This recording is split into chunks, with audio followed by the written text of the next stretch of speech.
Ọwụ gịnị wụ ihe ka bịara ụmụ nwaanyị ibe m oo? Ọwụ gịnị wụ ihe ke ọ gịnị wụ ọnwụ ka tụtụrụgoro ụmụazị o? Chineke nna bi n'eluigwe, obi agbawala nwaanyị ibe m o. Ọkwa eburu ozu onye ọzọ ya rụ ka ebu nkụ. This could happen to any parent. Onye ọbụla tigo ụmụ ya na-ekpere, onye ọbụla were anya zode na ụmụ ya o. Gị wụrụkwana nwa agbọghọbịa ntakịrị, ebe ọbụla ị na-aga, gwa nne ṅụ silekwa ebe ị na-aga. Gị rute ebe ahụ ị na-aga, gwakwa nwa okorobịa ịtụtere that na ọwụ naanị ṅụma na ị na-abịa n'ụlọ ya, na ị gwara ụmụnne gị na ha hụkwara pikchọ onye ịtụ agaga, so that enwe ihe ọ ga-eme dị aṅa ya aghọta that na ụwa mana ị nọ n'ụlọ ya. Biko nye ọnwa first hand security, ọ dị very very important. Ihe a megana on 26th January 2025 on Sunday. Lewedele na nwa ọma na ugbuene nwata nwa agbọghọbịa ọma TikTok girl. Lewedele na nwa agbọghọbịa nta ọma na ugbuene, ọ dị 21 years. Ọ nọkwa na TikTok, nọkwa na Instagram.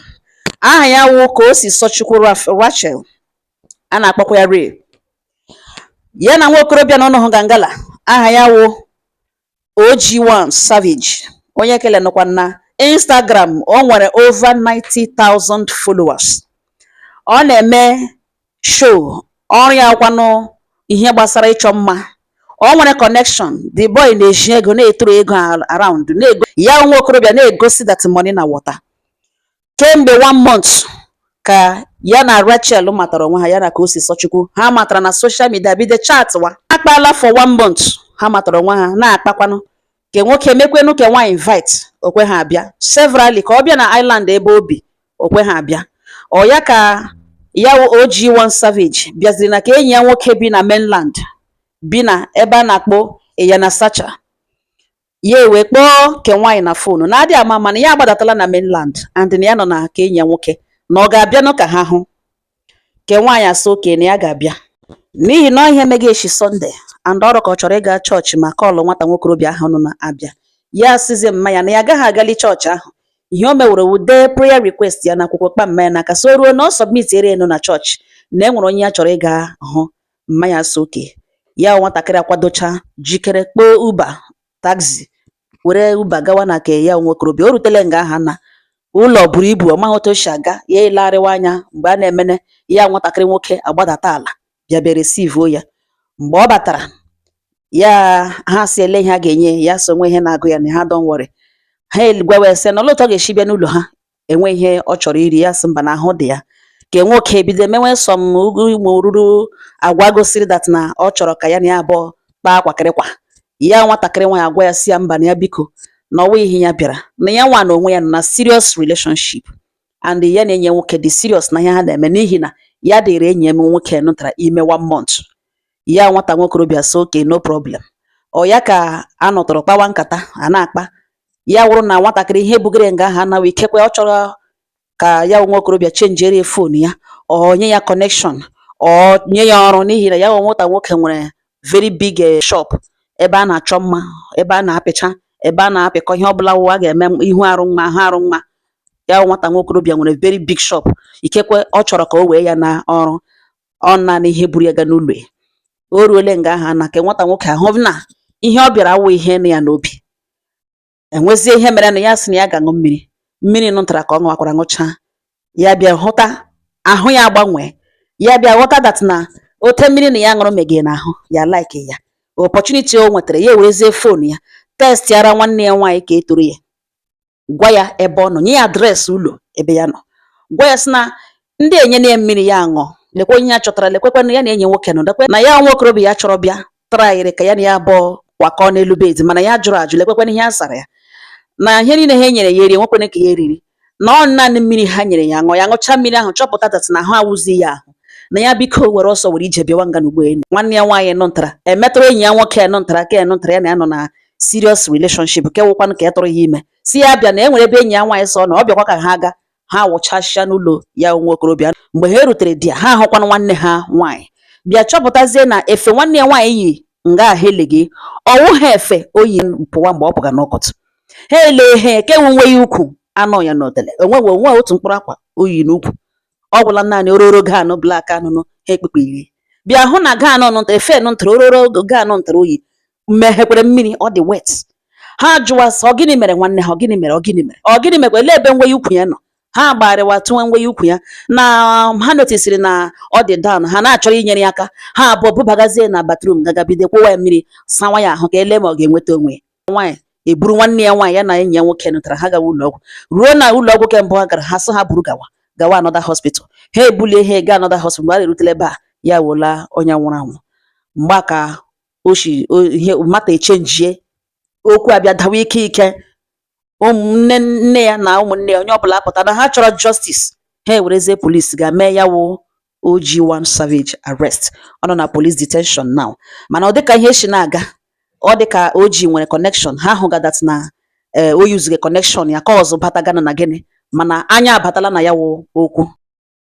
Justice or no justice, eluzuole nwa 21 years. 21 years. Eluzuole nwa agbọbịa 21 years. Ewetagodo OG1 Savage fụọ ya mma mapụ isi, gbuo ya or sentence to death by hang or by whatever. It will not still bring the presence of that young lady. It won't fill in the vacuum, the emptiness nne na nna ga-efeel for her sake.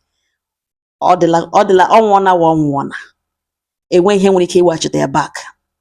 Country na awụghị ebe a na-apụta sị a chọrọ justice awụwala adịwala far-fetched. Onye ọbụla zere onwe ya ndụ, onye ọbụla kpachapụ aka anya, onye ọbụla mara otu o si aga, onye ọbụla mara otu o si alọta, kegbuo ma na-eti gị isi na ihe adịzighị otu ọ dị mbụ. Ụmụnne m, okwu aka na-develop ya, more details will come out. Aka ga-ama ihe merenụ, aka na-eche autopsy, akọndọtụwala autopsy na ahụ ya, ogbe ahụ ya gbutere n'ụlọ, ka a mara ihe wụ ihe mmiri ahụ ọ ṅụrụ, bi nwaanyị ri ime karịgo erutego ime ọhụrụ, ka a mara ihe wụ nọ na mmiri ahụ ọ ṅụrụ, n'ihi na ọnwa agbọbịa bu ahụ ya gbagide ruo n'ụlọ ya in just few hours. Ya wụ onye a na-ekwu na ọ nwụọla. Biko ụmụnne m, ịwụrụ nwaanyị nọ Ghana, before nwa gị apụrụ, adịla too harsh to your daughters, adịla too harsh to your boys. Sit her down, ka ị pụwa gị gwa m exactly ebe ị na-aga, ọwa onye ka ị na-achọga, ọwa ahụ onye, nye m aha, nye m name, ole onye gaga n'ụlọ ya ugbu a. Na ọ dị possible gị ikpe onye ahụ na nwa m sobeje n'ụlọ ṅụ na ụlọ nwere assignment. Once ọ nọrọ olu ṅụ, ọ ga-ama na ihe nwere yes. Ọwa nọtụ mgbe ahụ nwa apụ gị sị nye m nọmba onye ịtụ agaga, ọ nọtụzie ntị ihe ka ụmụ ihe 30 minutes, gị kpoo that nọmba sị nna ya sị ọ gị wụ OG1 Savage, ya sị nwa m sobeje n'ụlọ ṅụ, akwa ahụ dịkwa oke. O nwere ike at that moment ye mana that na ọ nọ na nwa anọghị a, onye ọbụla mana ọ nọ ebe a, ihe agagacha wrong. Ọ dị mkpa ka ị gawa gị gwa mmadụ ebe ị na-aga. Ọ bụrụ na ndị a napụrụ ya fon ya, maybe ha nwere another bigger intention. Ihe m chọpụtara wụ ha chọsịta igere ihe na mmiri ka ha nwee ike have their ways, maybe ka ha tọọrọ ya ụtọ ogirishi rego ya elu, enwe ihe ọzọ. Ya wụrụkwa na ọnwụ na enwere ebighi lekọta na-emasị na akwadoro akwado na enwere achọrọ taa na-egbukashi pas, achọrọ igbukashi pas, achọrọ iwere organs. Ọ wụ ozugbo ọ ga-abata ebe a, ha nara ya fon ya, opportunity ahụ o nwere kpọọ nwanne ya, ọ gaghara enwe ya. Mana ọ bụrụ na before ya pụọ, ọ gwara nwanne ya si ya na-aga na ka onye rote, lekwa ahụ onye otu agaje, lekwe fon nọmba ya dị ama, lekwekwana test ya na ya abụọ. Biko ọ dị very important. Ote mmadụ shi anwụga ka ọkụkọ na otu ruru ụmụ agbọbịa shi ịsha ha shiga ha ndụ, ọ dịwazile too much. Kele na-agbawa obi, wụrụkwa ihe nṅomi. Ọwụ onye dị ndụ na-ekwu ihe mere n'otu o shiri mee. Ya nwatakịrị anwụọ na nwụọ, nwụkwana ha elonu nwa na ya n'afọ ya nwụọ. Unu ahụ na ụmụnne m ihe na-egbu kerikeri, nweta nwa ndidi. Mamote mmadụ shi hụ onye keri nwokorobịa keri ishi like this, tee ishi green, tee ya brown, tee ihe niile na-ete kọlọ niile. Ihe ọ sọkwara ya wụrụ ihe ọrụ ga, ihe ọ sọkwara ya wụrụ inwe na somebody gịnị ya abụọ mege ka onye ahụ na-enye ṅụ zuore ṅa, gịnị ya abụọ manage well life. Ọ bụrụ na ị chọrọ ka this young man nye ṅụ ọrụ, ọ wụ ije gị na enyi nwoke ga-aga si ya biko nna m ele onwere ọta ga-esi nyenụ n'anya ka ọ sị gị mba ya mana ọtọ ọnụgụ na abụọ taa na ụnụ alọtawa. Ịgbanwe somebody aka ịnọ na serious relationship, ibu nwa ya n'afọ, ịhụrụ ya n'anya to an extent, ịgwa ke nwoke na ịnọ na serious relationship na ihe ọ na-eme ị chọghị ya, then ịnọ n'ime ụlọ ya, ịnọ n'ụlọ ya emege ọ gịnị mere nọ na ka enyi nwoke gị ịchọwa ọrụ. There are several nwere good other ways to apply for a job. Mgbe anyị gị na-ekwu na phone ka ị ga-asị ya biko ga enye or give my brother biko ị ga-enyetụrụ m aka ihe dị otu a ga-eme gị invite bịa obere otu gị jikere gawa ebe ahụ biko nọ gị na-eme enyi nwoke. Once ị mere nwoke accept nke nwoke ahụ nyere ṅụ zuore gịnị ya bụ plan or life together. Ọbịbịa ọ bịara to you, ọ chọrọ ịgbanye enyi, ọ laikere ṅụ mana ị laikeghi ya, then ị chọrọ ka onye ṅụ ọrụ, ọ ị chọrọ ka ọ zọrọ na iPhone 16, ọ ị chọrọ ka ọ connect ya onye connection gị chọrọzie gawazie n'ụlọ ya zi ruzie n'ime ụlọ ebe ọ dị na-agwazi ya that na ị nọ na serious relationship. Ụmụnne m ọrụ nanụ mma. Onye ọbụla kpachapụ anya ya o. Udo dịrị ọnụ.